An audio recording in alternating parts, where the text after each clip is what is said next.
Satu bus menabrak puluhan sepeda motor ojek online yang terparkir di tepi jalan Tanjung Duren Utara, Jakarta Barat.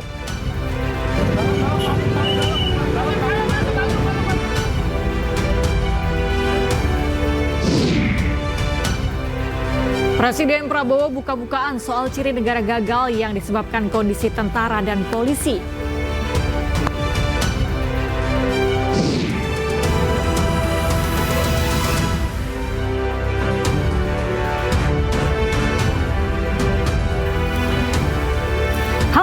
Pagi pemirsa, News Pagi kembali hadir melengkapi informasi Anda pagi hari ini. Ya, selain 3 berita utama tadi, sejumlah informasi menarik lainnya juga telah kami siapkan untuk Anda bersama saya, Cika Multazam. Dan saya Galuh Pandu, inilah News Pagi selengkapnya.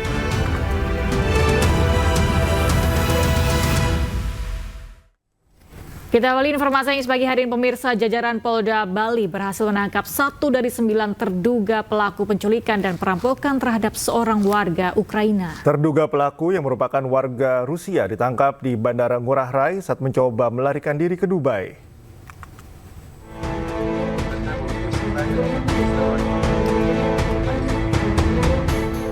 Warga negara Rusia yang diduga merampok dan menculik turis Ukraina berinisial I berhasil ditangkap polisi. Salah satu terduga pelaku berinisial KA 30 tahun itu ditangkap di Bandara Ngurah Rai, Bali saat mencoba kabur ke Dubai. Terduga pelaku menjalani pemeriksaan oleh penyidik Polda Bali untuk mengungkap perannya dalam tindak pidana tersebut. Dilaporkan maupun dalam sekitar jam 7 malam, anggota kita mengamankan salah satu dari 9 yang dilaporkan oleh pelapor ya. Inisial K, asal Rusia. Kebetulan yang bersangkutan rencana akan meninggalkan Indonesia gitu ya. Katanya ke Dubai. Lalu kemudian kita amankan. Nah, sementara kita periksa, kita dalami perannya. Jajaran Polda Bali masih mengejar 8 terduga pelaku lainnya dengan berkoordinasi bersama Konsulat Rusia dan Ukraina, Imigrasi, Divisi Humas Internasional Mabes Polri, dan Interpol. Sebelumnya, seorang pengusaha properti asal Ukraina berinisial I diculik dan dianiaya oleh sekelompok orang di kawasan Kuta Selatan, Badung, Bali. Dalam rekaman kamera mobil milik korban, terlihat para pelaku turun dari mobil mengenakan penutup kepala dan rompi bertuliskan polisi. Dengan menggunakan sejumlah senjata, para pelaku mengancam dan memaksa korban masuk ke dalam mobil pelaku. Para pelaku merampas harta korban termasuk mentransfer akun kripto dan korban alami kerugian mencapai 3,4 miliar rupiah. Peristiwa yang terjadi pada 15 Desember 2024 ini dilaporkan pada 20 Desember 2024 ke Polda Bali.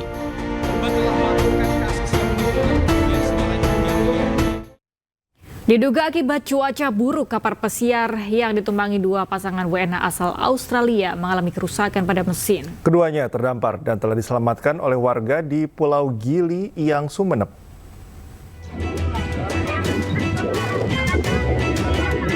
Dua WNA asal Australia ini terdampar di Pulau Gili, Iyang, Sumeneb, Jawa Timur. Diduga cuaca buruk dan mesin kapal yang ditumpangi rusak membuat keduanya terombang-ambing di perairan. Walt Peter John 63 tahun dan Delph Catherine Winford 61 tahun awalnya berlayar menuju Pulau Nusa Tenggara Timur. Namun kapal yacht yang ditumpangi pasangan lansia ini mengalami kerusakan mesin dalam perjalanan.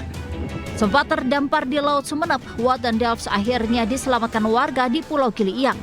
Warga langsung memberikan sarung untuk mereka gunakan sebagai pengganti pakaian yang basah. Kapal yang terdampar di Pulau Gili, Iyang, Kecamatan Duke, di mana kapal tersebut memuat 2 penumpang suami istri yang berasal dari Australia.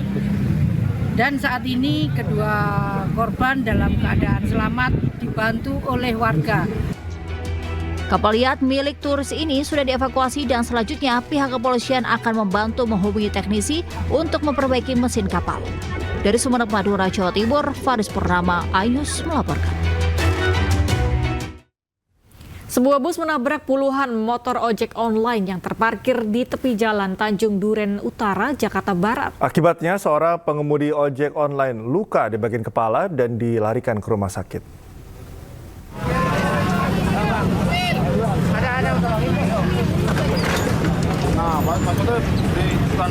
Bus jurusan Cilengsi Cibubur menabrak puluhan sepeda motor ojek online yang terparkir di bahu jalan Tanjung Duren Utara, Grogol Petamburan, Jakarta Barat, Jumat sore. Beberapa sepeda motor tumbang dan rusak parah.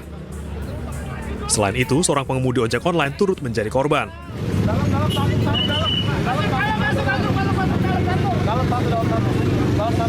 Korban yang luka di kepala dibawa ke rumah sakit menggunakan taksi. Menurut saksi, bus tidak berpenumpang dan dikemudikan oleh seorang kernet.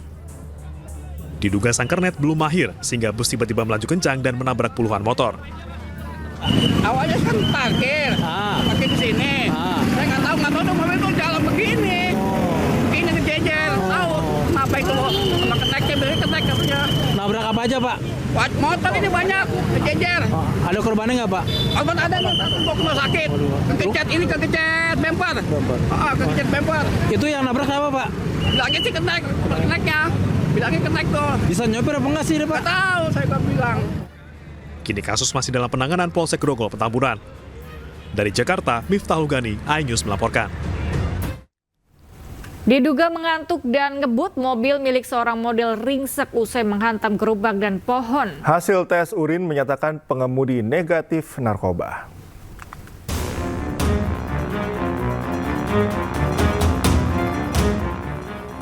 Mobil jenis sedan milik artis dan model cantik Fedora Amanda Larsati Nugroho, 27 tahun, terguling di ruas Ulu Jami Raya, Pesanggerahan, Jakarta Selatan.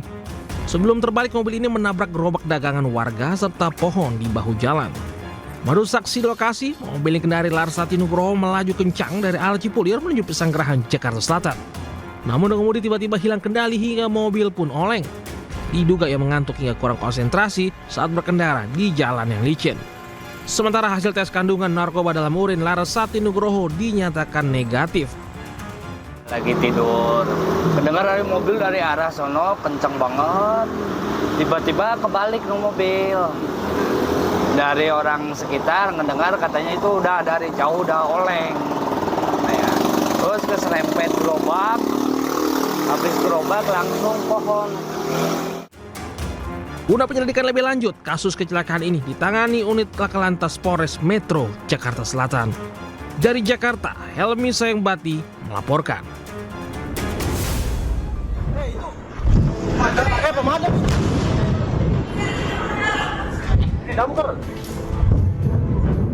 Jebol kan pagar pik. Dari Mako dan tempatan sudah meluncur. Tinggal nunggu dari Paku Haji untuk segera secepatnya meluncur ke TKP.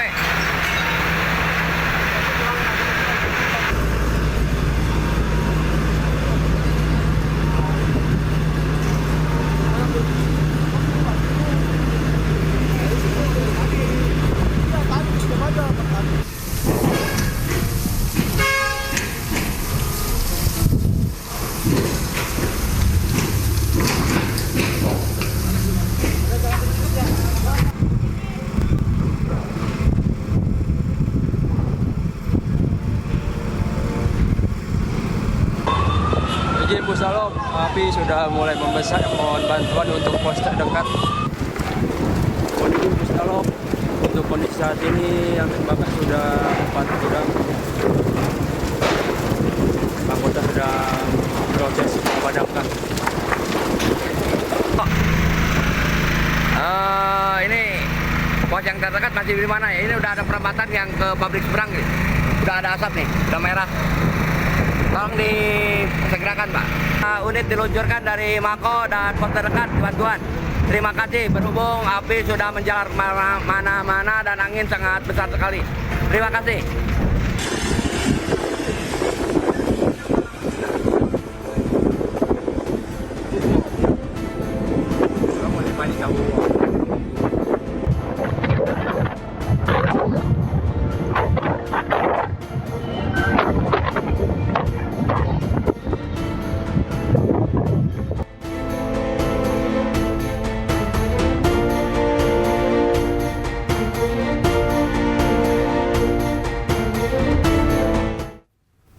Kebakaran terjadi di area pergudangan kawasan Dadap, Kabupaten Tangerang, Banten. Kobaran api membuat warga sekitar dan pekerja panik. Izin Pusdalop, api sudah mulai membesar. Mohon bantuan untuk pos.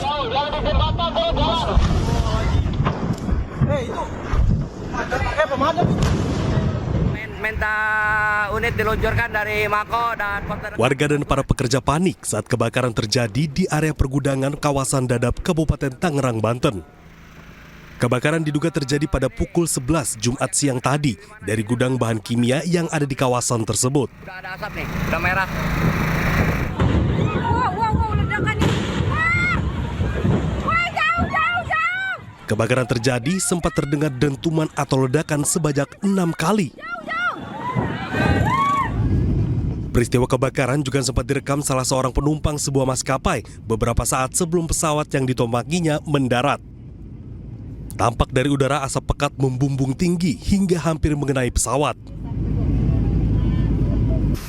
Hingga kini petugas masih berusaha memadamkan api di lokasi kebakaran.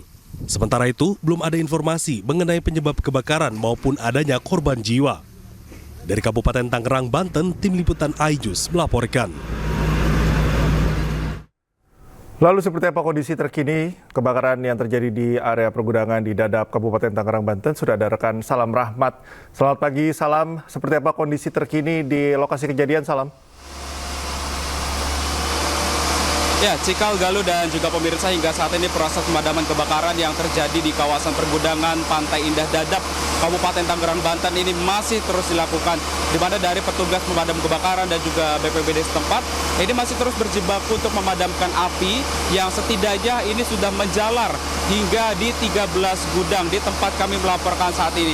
Seperti yang terlihat di layar kaca, Cikal, Galuh, dan juga pemirsa, ini merupakan gambar terkini dari proses pemadaman yang hingga saat ini masih berlangsung. Karena seperti kita ketahui secara bersama bahwa memang api ini pertama kali muncul pada Jumat siang kemarin dan hingga saat ini proses pemadaman ini masih berlangsung. Artinya sudah kurang lebih selama 16 jam proses pemadaman kebakaran yang terjadi di kawasan pergudangan Pantai Indah Dadap, Kabupaten Tangerang, Banten ini masih terus dilakukan. Karena memang dapat kami informasikan juga bahwa untuk hambatan sendiri yang dialami oleh petugas pemadam kebakaran adalah dari hembusan angin yang begitu kencang maupun juga banyaknya material yang mudah terbakar. Ini membuat kesulitan bagi para petugas pemadam kebakaran maupun juga BPBD setempat untuk melakukan pemadaman.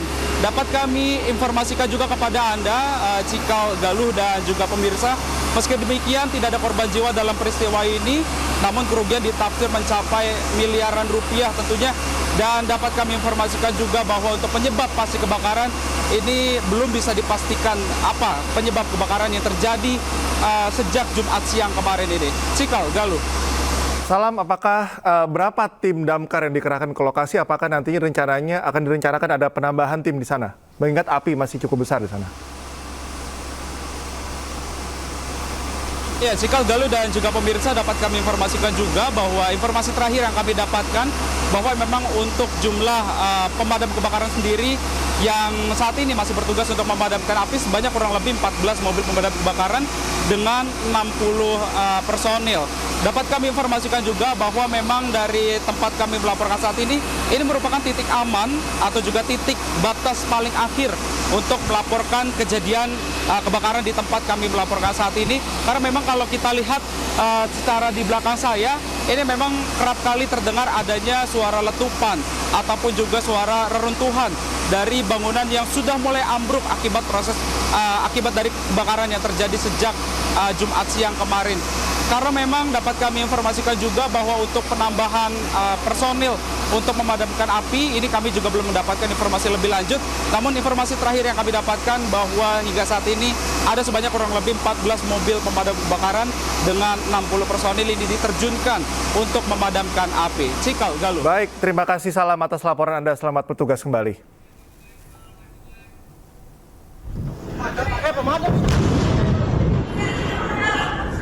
Damkar. Jebol kan pagar pik. Dari Mako dan tempatan sudah meluncur. Tinggal tunggu dari Paku Haji.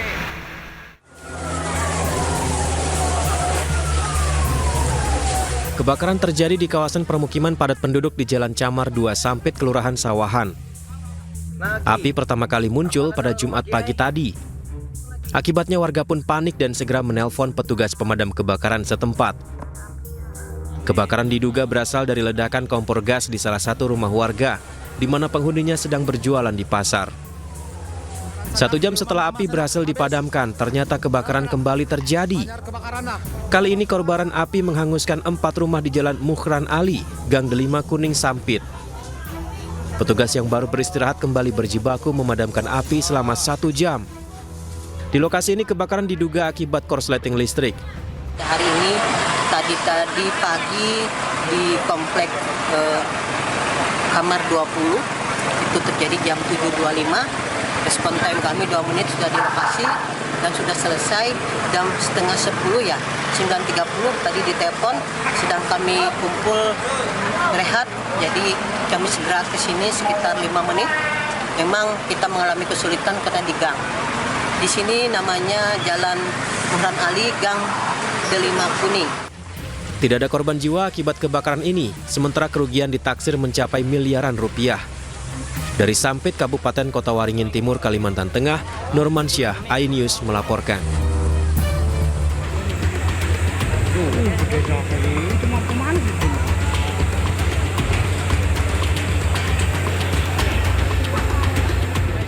Kebakaran disertai ledakan terjadi di kawasan pergunungan Green Sedayu Beach Park, Jalan Daan Mogot Kalideres, Jakarta Barat. Api besar dan asap pekat muncul dari salah satu ruko yang berada di blok DM11 dan menjalar ke sejumlah ruko lainnya. Sejumlah petugas pemadam datang untuk melakukan penyemprotan guna melokalisir api. Sebanyak 16 mobil pemadam dan 64 personil dikerahkan untuk memadamkan api. 2 orang karyawan mengalami luka bakar langsung dilarikan ke rumah sakit untuk mendapat perawatan. Untuk yang tertimpa inilah 4 ruko, ukuran 9 kali 13.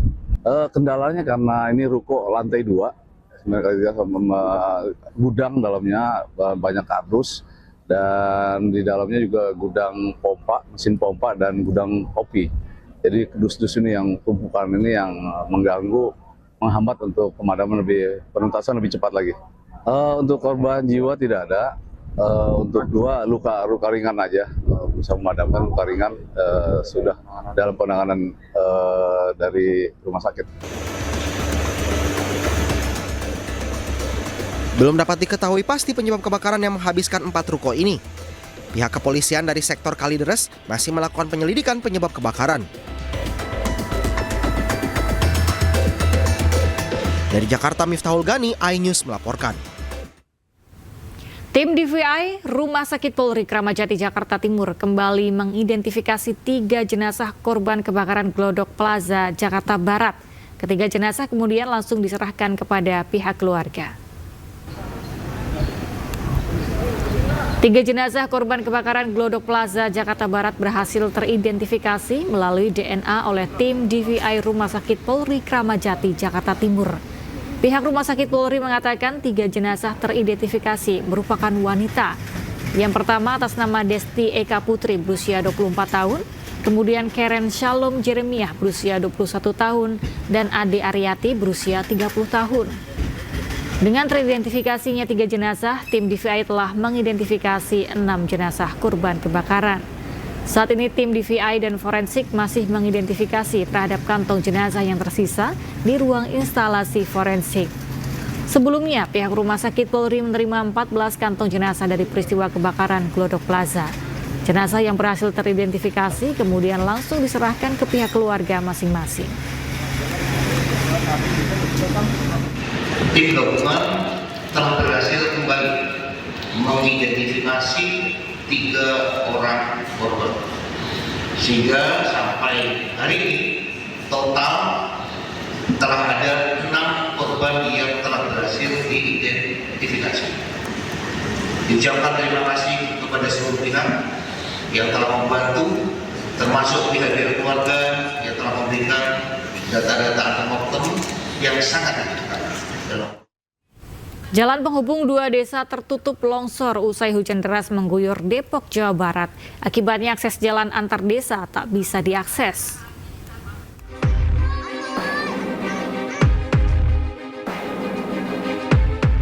Warga memasang garis pengaman dengan pot bunga serta batang kayu untuk dijadikan pembatas di lokasi longsor sepanjang 7 meter di jalan penghubung antara Desa Bedahan dan Desa Perigi, Sawangan, Depok. Sementara jalan ditutup total khawatir longsor semakin parah. Sementara sejumlah pekerja masih melakukan perbaikan turap.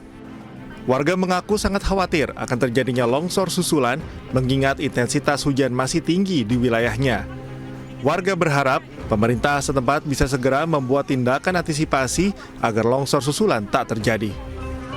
Iya, cuma pas kejadian tuh pas hujan gede, jadi alhamdulillah nggak ada yang lewat, nggak ada yang ini sih, nggak ada yang kendaraan nggak ada yang lewat gitu.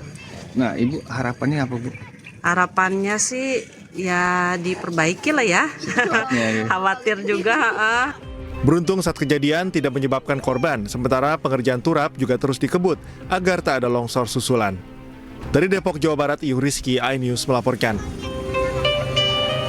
Kita ke informasi lainnya, pemirsa. Salah satu keluarga korban tewas menolak damai dengan pihak SMP 7 Mojokerto pasca tewasnya 4 pelajar di Pantai Drini, Yogyakarta. Bisa gitu, bisa dibayar sama kayak gini. Viral di media sosial, orang tua salah satu siswa korban tenggelam di Pantai Drini emosi dan menyobek surat yang disodorkan sejumlah perempuan yang diduga guru SMP 7 Mojokerto, Jawa Timur. Anggota keluarga lain ikut emosi dan mengusir mereka hingga akhirnya pergi meninggalkan rumah.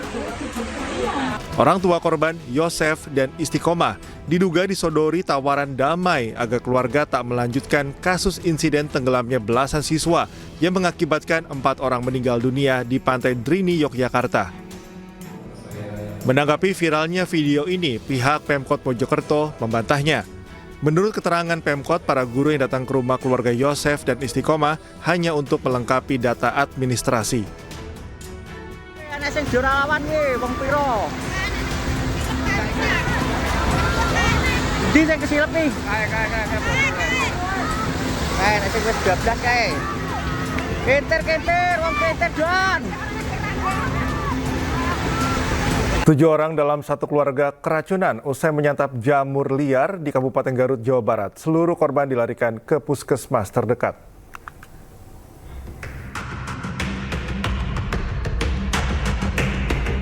Tujuh anggota keluarga menderita keracunan usai menyantap jamur liar dan harus dirawat karena lemas di puskesmas Selawi, Kabupaten Garut. Seluruh korban mengeluh pusing dan mual setelah panas di bagian dada usai menyantap jamur yang dibawa dari kebun. Pihak puskesmas juga memastikan ketujuh pasien benar keracunan usai mengonsumsi jamur liar dari kebun di bawah pohon kelapa. Seluruh korban pun kini dalam perawatan intensif pihak puskesmas. Jam 8 malam, makannya setengah 9 malam. Keracunannya itu pas setengah 12 malam. Oh, jadi malam. Keluhan anaknya apa, Bu? Muntah pas sudah makan itu ya? Sudah makan. Terus ada pusing juga? Ya pusing, sakit dada, sakit perut. Meski saat ini ketujuh korban dalam kondisi lemas, namun kondisi kesehatan sudah mulai membaik. Anak-anak korban yang sempat muntah-muntah kini sudah bisa merespon saat diajak berkomunikasi. Dari Garut, Jawa Barat, Ii Solihin, iNews melaporkan. Pemirsa, mulai hari ini gas melon atau LPG 3 kg hanya boleh dipasarkan oleh pangkalan yang memiliki nomor induk berusaha atau NIB. Para pengecer akan diarahkan menjadi pangkalan resmi Pertamina sehingga LPG 3 kg tak boleh dijual di warung-warung pengecer yang belum memiliki NIB. Para pengecer dapat mendaftarkan melalui sistem OSS untuk mendapatkan NIB. Pendaftaran yang dilakukan secara online ini diharapkan dapat selesai dalam waktu 1 bulan. Wakil Menteri SDM Yulio Tanjung berharap kebijakan ini dapat memperpendek mata rantai penyaluran LPG 3 kg sehingga resiko oversupply dan penyalahgunaan gas melon bisa dihindari. Jadi yang pengecer itu ya justru kita jadikan pangkalan. Itu ada formal untuk mereka mendaftarkan nomor induk perusahaan terlebih dulu. Jadi ini kan seluruh Indonesia kan bisa. Ini pendaftaran secara online. Ini juga seharusnya tidak ada kendala. Tapi itu beneran berlaku per 1 Februari? Per 1 Februari. Peralihan dari pengecer ke... Ya karena itu kan ada jeda waktu kita berikan untuk 1 bulan. Berarti pengecer bisa daftar jadi pangkalan atau agen? Pangkalan. Jadi pangkalan. Kericuhan terjadi saat eksekusi perumahan oleh Pengadilan Negeri di Tambun Selatan, Kabupaten Bekasi, Jawa Barat. Informasinya kami hadirkan usai jeda, tetaplah bersama kami di Ainus Pagi.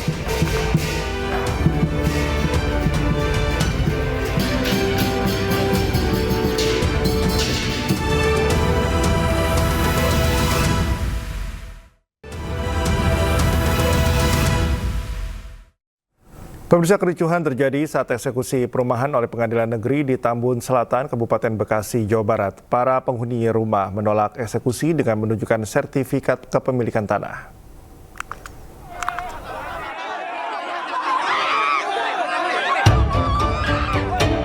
Warga perumahan klaster Setia Mekar Residence di Jalan Raya Rawakalong, Kabupaten Bekasi, Jawa Barat, melawan petugas saat rumah mereka akan dieksekusi jurusita pengadilan.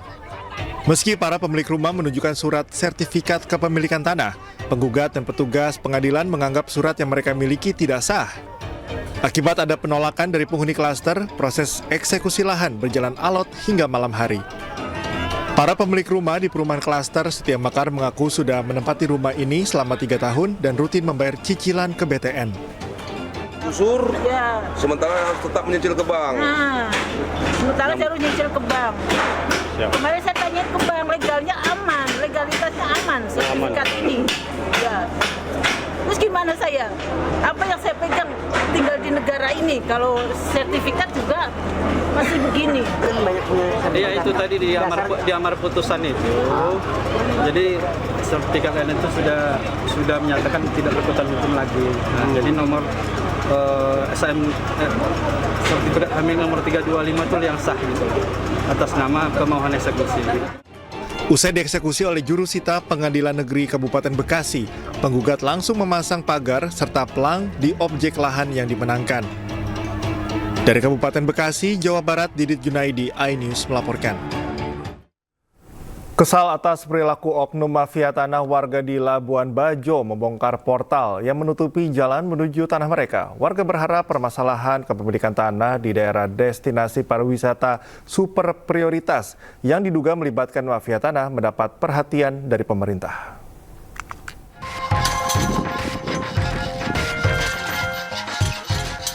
Puluhan warga membongkar 2 portal yang menutupi jalan menuju rumah mereka di kawasan Cicu Timur, Kelurahan Labuan Bajo, Kecamatan Komodo, Kabupaten Manggarai, Nusa Tenggara Timur. Warga menyebut portal di atas jalan umum ini dipasang oleh oknum mafia tanah. Mereka berharap perhatian pemerintah terkait mafia tanah di daerah pariwisata super prioritas karena telah merugikan masyarakat. Selama ini kami waktu pengukuran tidak ada polemik yang ada di dalam lokasi.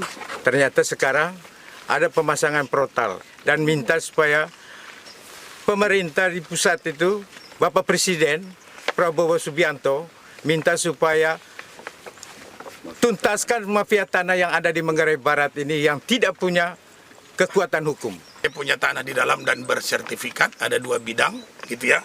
Saya bawa juga nih fotonya beliau, supaya jangan keliru. Saya bawa bahwa beliau yang saudara Vincent yang rupanya saya tahu hari ini beliau sudah menjadi lurah di Labuan Bajo, gitu ya. Sementara itu, Lurah Labuan Bajo Vincent Tasso menampik tuduhan warga yang menyebut dirinya terlibat dalam pemasangan portal. Ia mengaku tak mengetahui terkait permasalahan ini. Saya menjelaskan secara aturan bahwa kalau memang jalan umum, berarti itu ada anggaran dari pemerintah, baik desa maupun pusat. Sementara di kami sebagai administrasi kelurahan tidak terdaftar bahwa itu adalah jalan. Sedangkan mereka juga tanya siapa yang pasang portal, tidak tahu. Sebagai bukti pengaduan warga, portal yang telah dibongkar dibawa ke Polres Manggarai Barat. Kasat Reskrim Polres Manggarai Barat AKP Lutfi Darmawan Aditya menyatakan pihaknya akan menindaklanjuti aduan warga ini. Warga pun berharap permasalahan kepemilikan tanah yang diduga melibatkan mafia tanah mendapat perhatian dari semua pihak. Dari Manggarai Barat, Nusa Tenggara Timur, Yosef Mario Antononi, iNews melaporkan. Mantan Ketua KPK Abraham Samad bersama Koalisi Masyarakat Sipil melaporkan dugaan korupsi penertiban sertifikat pagar laut ke KPK. Mereka menduga ada dugaan suap dan gratifikasi dalam penerbitan sertifikat.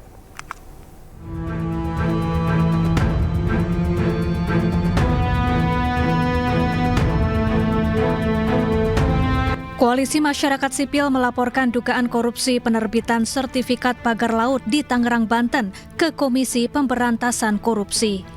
Beberapa tokoh dalam koalisi ini diantaranya mantan Ketua KPK Abraham Samad, aktivis sekaligus mantan Sekretaris BUMN Said Didu, Ketua PBHI Julius Ibrani, dan sejumlah aktivis lainnya. Mereka menduga ada suap menyuap dan gratifikasi dalam penerbitan sertifikat hak guna bangunan maupun hak milik pagar laut. Adapun pihak-pihak yang menjadi terlapor mulai dari pemilik Agung Sedayu Group Sugianto Kusuma alias Aguan hingga Presiden ke-7 Republik Indonesia Joko Widodo. Kita membawa laporannya juga yang sudah dibuat oleh teman-teman koalisi, yaitu dugaan korupsi ya yang terjadi di proyeknya ya, saya katakan di proyek strategis nasional PIK 2. Jadi kita ingin KPK lebih konsentrasi ya, menelisik, melakukan investigasi terhadap proyek strategis nasional. Karena kita melihat di dalamnya bahwa kuat dugaan telah terjadi tindak pidana korupsi di dalam penetapannya sebagai proyek strategis nasional. Karena KPK punya kewenangan untuk melakukan pemeriksaan terhadap penyelenggara negara, baik yang ada di tingkat daerah maupun yang ada di tingkat pusat. Pimpinan KPK kemudian menerima audiensi Koalisi Masyarakat Sipil sebagai bentuk pelibatan publik dalam upaya pemberantasan korupsi. Sebelumnya, Koordinator Masyarakat Anti Korupsi juga telah melaporkan dugaan korupsi sertifikat pagar laut ke KPK dan melaporkan 2 nama menteri Kamis pekan lalu. Dari Jakarta, Tim Liputan iNews melaporkan. Barreskrim Polri menyiapkan pasal untuk terduga pelaku pemalsuan sertifikat hak guna bangunan terkait laut sepanjang 30,16 km di kawasan Paku Haji, Tangerang, Banten.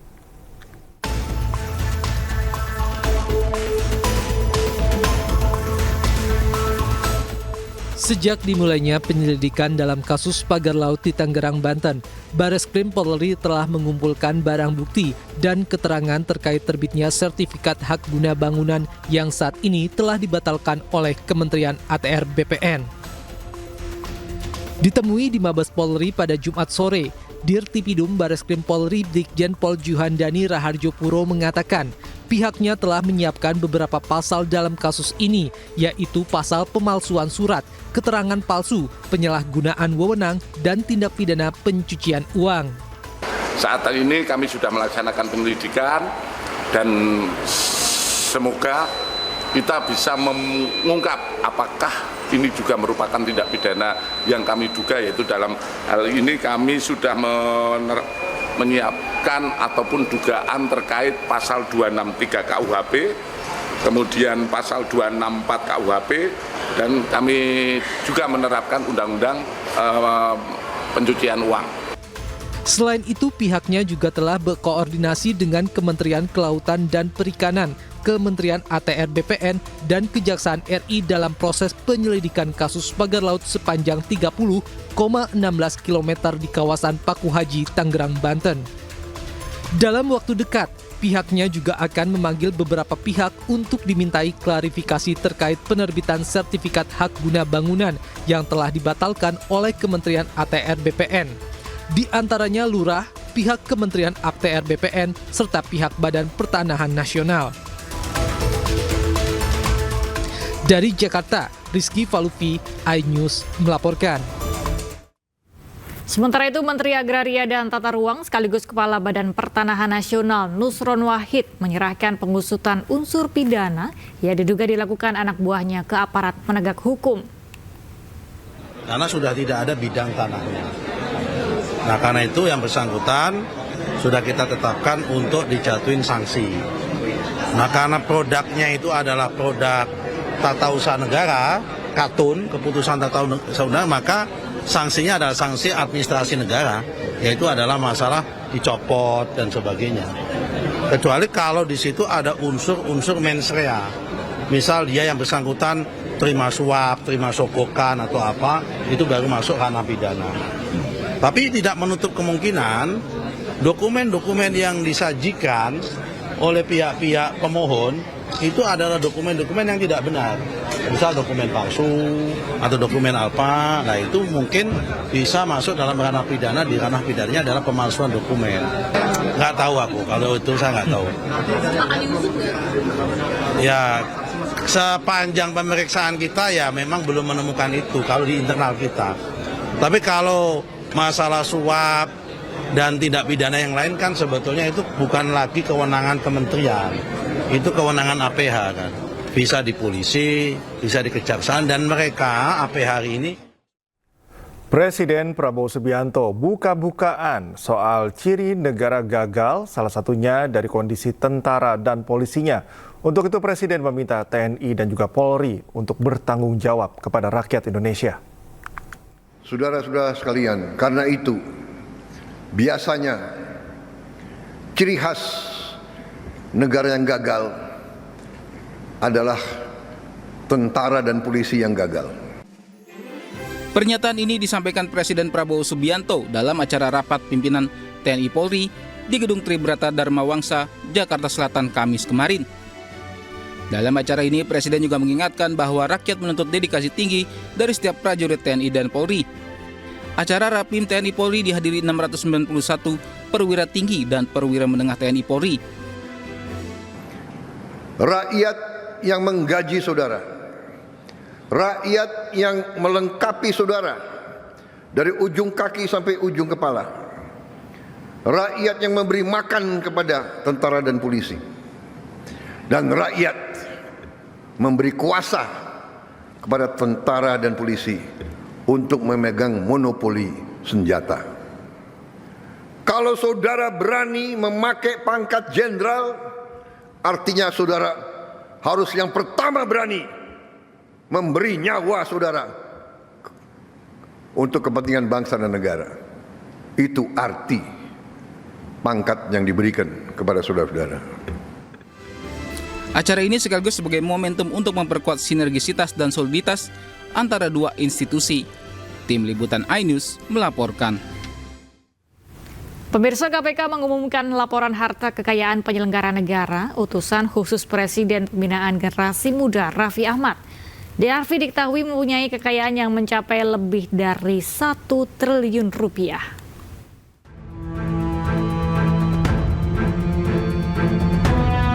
Komisi Pemberantasan Korupsi mengungkapkan bahwa 123 dari 124 pejabat di jajaran Kabinet Merah Putih telah menyampaikan laporan harta kekayaan penyelenggara negara atau LHKPN. Salah satu yang menyerahkan LHKPN adalah utusan khusus Presiden Pembinaan Generasi Muda dan Pekerja Seni Raffi Ahmad. Data dari situs LHKPN Komisi Pemberantasan Korupsi per 27 Desember 2024, jumlah harta kekayaan Raffi Ahmad tercatat sebanyak 1 triliun 33 miliar rupiah. Aset terbanyak Raffi berada di sektor tanah dan bangunan, yakni senilai 737 miliar rupiah. Dirinya melaporkan kepemilikan 45 tanah dan bangunan yang tersebar di sejumlah wilayah di Indonesia. Selain itu, Raffi melaporkan 23 kendaraan yang memiliki nilai keseluruhan mencapai 55 miliar rupiah. Daftar kendaraan Raffi antara lain mobil Rolls-Royce, Lamborghini, hingga motor Harley Davidson. Raffi juga melaporkan aset surat berharga yang nilainya mencapai 307 miliar rupiah. Suami artis Nagita Slavina ini juga memiliki kas dan setara kas senilai 17,7 miliar rupiah. Kepemilikan lainnya adalah aset harta bergerak senilai 46,7 miliar rupiah. Harta Raffi lainnya tercatat senilai 5,3 miliar rupiah. Selain kepemilikan harta, Raffi juga melaporkan utang yang nilainya mencapai 136 miliar rupiah. Kita ke informasi lainnya, pemirsa, moda transportasi menjadi bagian penting saat momen libur panjang. Masyarakat pun berharap operator moda transportasi menyediakan layanan yang aman serta nyaman.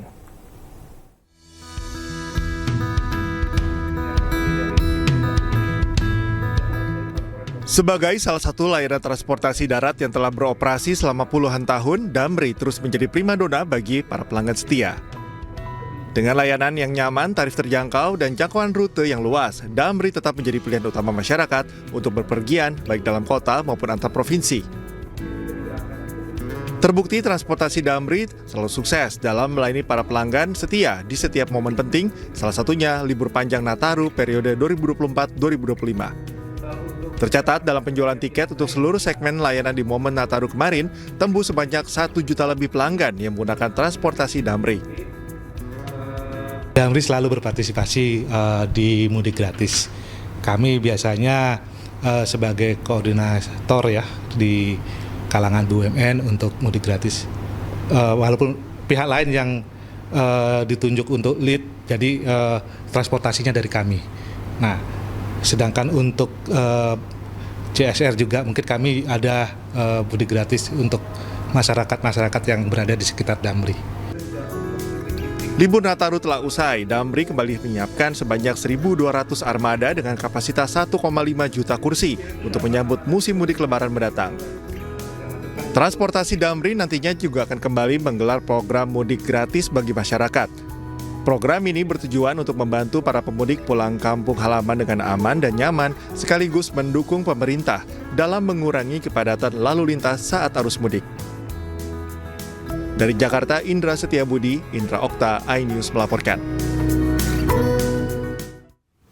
Tren fashion ramah lingkungan alias eco-print di Indonesia makin berkembang. Berbeda dengan tren fashion pada umumnya yang berganti setiap tahun, tren eco-print justru dapat berkembang setiap saat.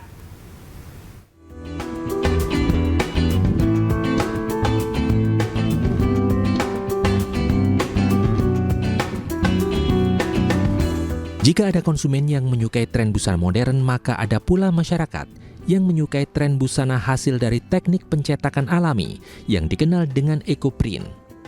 Eco-print yang dicetak melalui berbagai bahan alam seperti daun, bunga hingga batang tumbuhan menjadikan produk yang dihasilkan unik karena selalu berbeda dengan motif produk sebelumnya.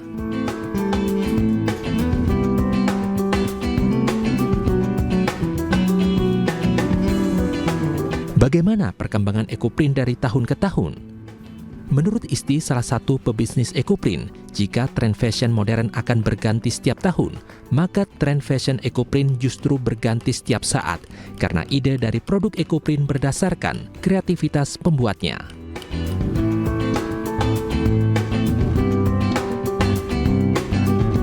Selera pasar itu sangat menginspirasi kami. Mendesain motif dan membuat produk turunan di dunia fashion, KST berupaya mengikuti tren yang berkembang dari sisi model, warna, dan harga tentunya. Motif KST lebih mengutamakan menggunakan tanaman yang mudah tumbuh di sekitar saya, tapi tetap memperhatikan konsep limited edition-nya. Untuk memenuhi kebutuhan pasar, Isti dibantu oleh beberapa ibu-ibu yang menjadi orang tua tunggal. Dengan turut menjadi produsen eco-print, para ibu-ibu ini dapat membantu untuk memenuhi perekonomian keluarga. Dari waktu ke waktu, minat masyarakat terhadap produk eco-print makin meningkat. Tidak hanya berupa busana, tapi juga produk eco-print lainnya, seperti tas, sepatu, selendang, atau aksesoris lainnya. Untuk berbagai produk eco-print, Anda bisa mendapatkan mulai dari harga Rp30.000 hingga Rp1,5 juta. Kini produk buatan Istiqomah tak hanya memenuhi permintaan konsumen tanah air, tapi juga hingga negeri Paman Sam. Dari Malang, Jawa Timur, Tim Liputan iNews melaporkan. Manchester United sukses mengalahkan tuan rumah FC SB dengan skor 2-0 pada laga terakhir fase Liga Eropa. Informasinya akan kami hadirkan usai jeda sesaat lagi.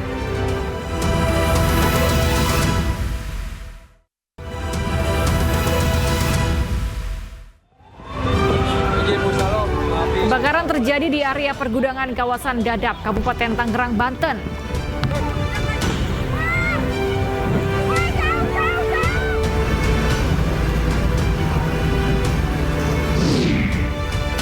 Riset Drone Emprit menemukan adanya dugaan penggunaan buzzer di media sosial untuk mendukung mantan pelatih Timnas Indonesia Shin Tae-yong.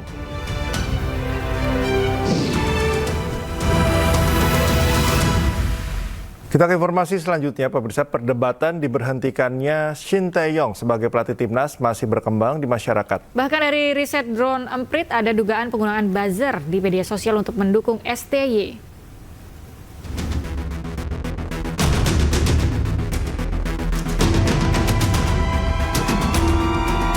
Pro dan kontra diberhentikannya Shin Tae-yong dari posisi pelatih kepala tim nasional Indonesia masih terus berkembang di kalangan masyarakat.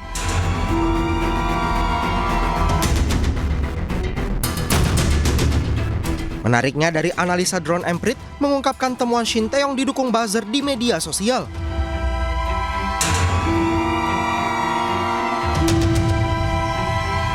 Hal itu ditandai salah satunya dengan munculnya tagar atau hashtag STY. Riset Drone Emprit menunjukkan 1 bulan terakhir ada 6.090 artikel tentang STY dan 18.156 yang menanggapi pemberitaan itu. Lalu ada 14.478 yang membicarakan STY di media sosial.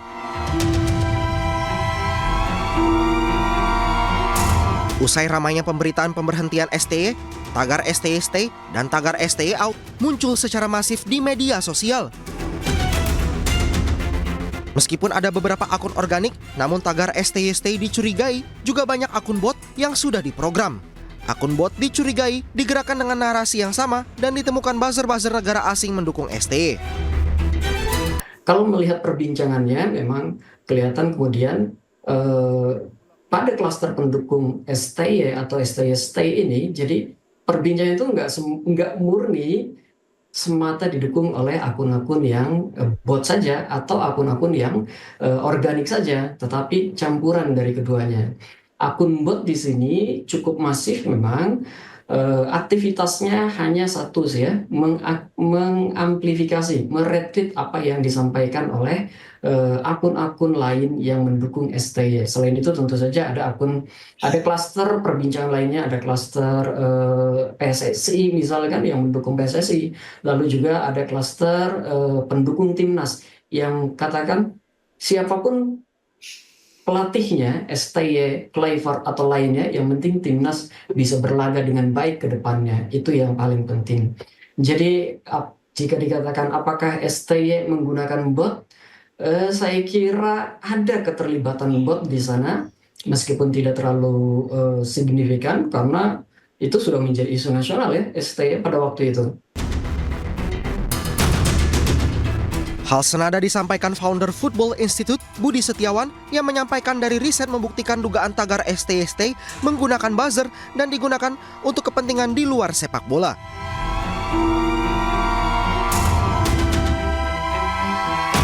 Jika melihat dari media sosial, memang ada sejumlah pengguna yang menggunakan tagar atau hashtag STY.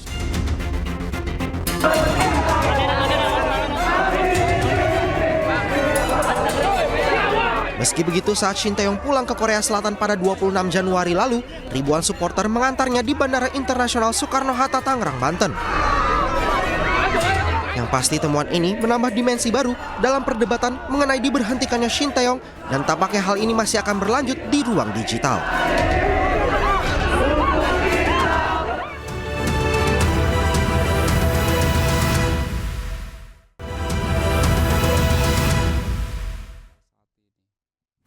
Anda kembali menyaksikan News Pagi pemirsa. Diduga mengantuk dan ngebut mobil milik seorang model ringsek usai menghantam gerobak dan pohon. Hasil tes urin menyatakan pengemudi negatif narkoba.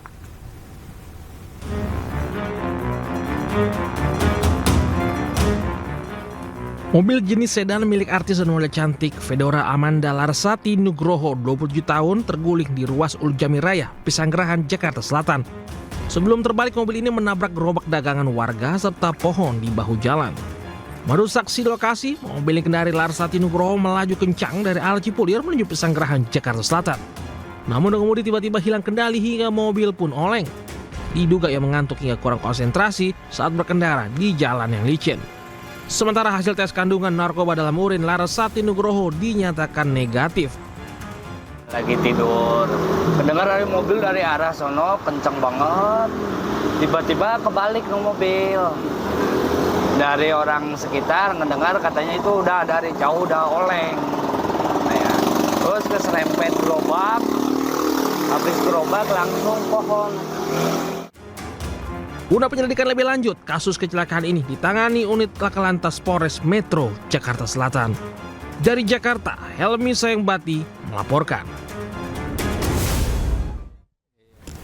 Sebuah bus menabrak puluhan motor ojek online yang terparkir di tepi jalan Tanjung Duren Utara, Jakarta Barat. Akibatnya seorang pengemudi ojek online luka di bagian kepala dan dilarikan ke rumah sakit.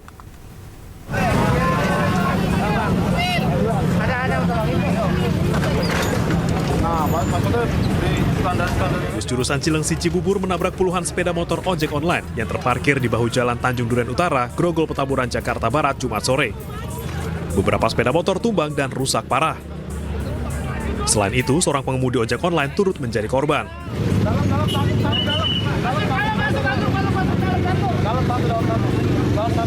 Korban yang luka di kepala dibawa ke rumah sakit menggunakan taksi.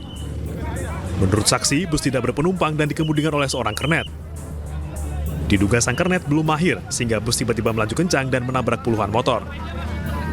Awalnya kan parkir ke sini. Saya nggak tahu tuh mobil itu jalan begini. Ini kejejer, tahu kenapa itu loh? Sama keteknya, beli ketek katanya. Nabrak apa aja, Pak? Motor ini banyak, kejejer. Ada korbannya nggak, Pak? Korban ada nih, bawa ke rumah sakit. Kekecet bemper. Kekecet bemper. Itu yang nabrak apa, Pak? Bilangnya sih keteknya. Bilangnya ketek tuh. Bisa nyopir apa enggak sih, Pak? Nggak tahu, saya nggak bilang. Kini kasus masih dalam penanganan Polsek Grogol Petamburan. Dari Jakarta, Miftahul Gani, iNews melaporkan. Lebih dari 16 jam kebakaran masih terjadi di area pergudangan kawasan Dadap, Kabupaten Tangerang, Banten. Ya, proses pemadaman terkendala angin kencang dan material yang mudah terbakar. Izin Pusalop, api sudah mulai membesar. Mohon bantuan untuk pos.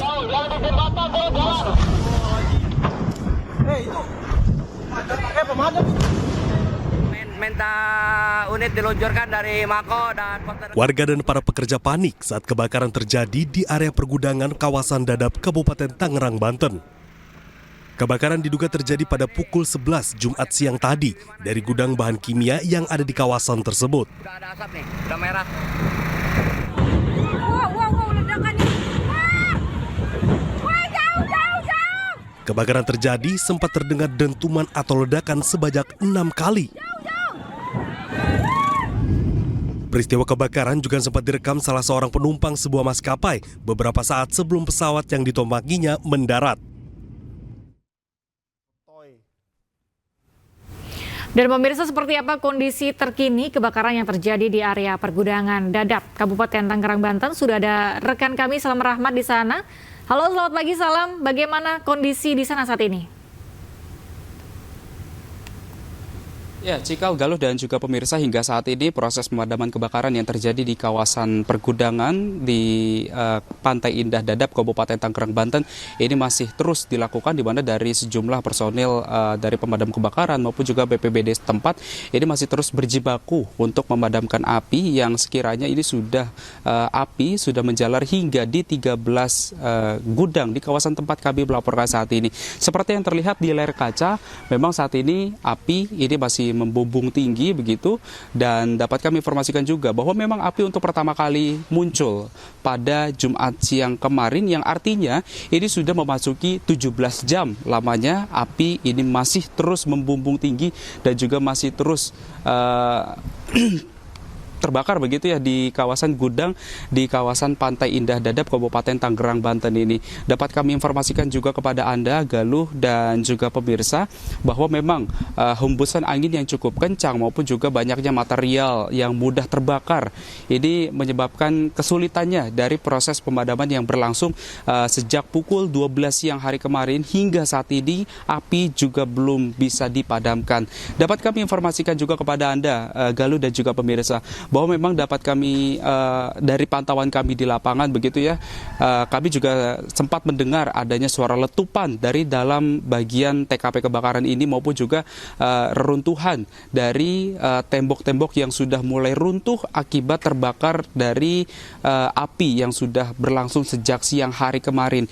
Bahkan dari pantauan kami di lapangan, memang untuk tempat yang memang tersorot begitu di layar kaca ini merupakan pabrik dari kompor begitu ataupun juga alat-alat untuk memasak lainnya yang saat ini masih terus terbakar. Kalau memang kita perhatikan secara seksama, ini memang untuk bagian yang terbakar ada di bagian 12 gedung yang terbakar begitu. Untuk di bagian sebelah kiri dari layar kaca memang ada sebanyak kurang lebih 9 bangunan gudang begitu yang terbakar. Sementara di bagian sisi kanan ini merupakan total ada sebanyak 3 gudang begitu, di mana ini memang bercampur, tidak hanya bagian dari kompor saja ataupun juga alat masak yang terbakar, melainkan juga ada dari pabrik mainan anak-anak yang turut terbakar akibat korsleting listrik, ataupun juga memang belum diketahui secara pasti begitu, Galuh dan juga pemirsa, apa penyebab pasti dari kebakaran ini.